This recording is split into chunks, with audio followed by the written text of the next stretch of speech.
عمران خان کی جان کو شدید خطرات لاحق ہیں۔ فارم 47 کے ناجائز نمائندوں کی جانب سے کھلم کھلا دھمکیاں دینا یہ کوئی عام بات نہیں ہے، اور اب عالم میڈیا پر خان صاحب کو دنیا کے امن کے لیے خطرہ لکھنے کا مطلب یہی ہے کہ اب یہ سب مل کر خان صاحب کو راستے سے ہٹانا چاہتے ہیں۔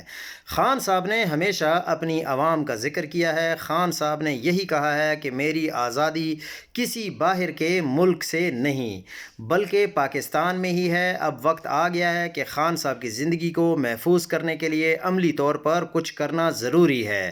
جس طرح پاکستان اور باقی اسلامی ممالک اسرائیل کے قریب تر ہو رہے ہیں، فلسطین اور غزہ کو بے یار و مددگار چھوڑ رہے ہیں، اس سے یہ بات واضح ہو چکی ہے کہ خان صاحب کا موقف سچ تھا کہ ہم اسرائیل کو تسلیم نہیں کریں گے جب تک وہ فلسطین کو 1948 کے مطابق ان کے حقوق نہیں دیتا۔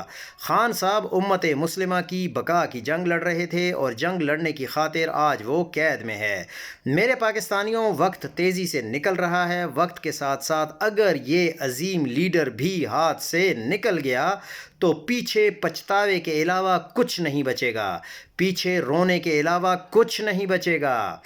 جہاں پہ اجالا نظر نہیں آئے گا میرے پاکستانیوں، اس ایک شخص کی زندگی ہماری لاکھوں کروڑوں کی زندگیوں سے افضل ہے، کیونکہ اس ایک شخص کے ہاتھ میں اس امت مسلمہ کی عزت ہے، اس امت مسلمہ کی بقا ہے، پاکستان کی سالمیت ہے۔ سمجھو اس بات کو کہ اس سے پہلے کہ بہت دیر ہو جائے۔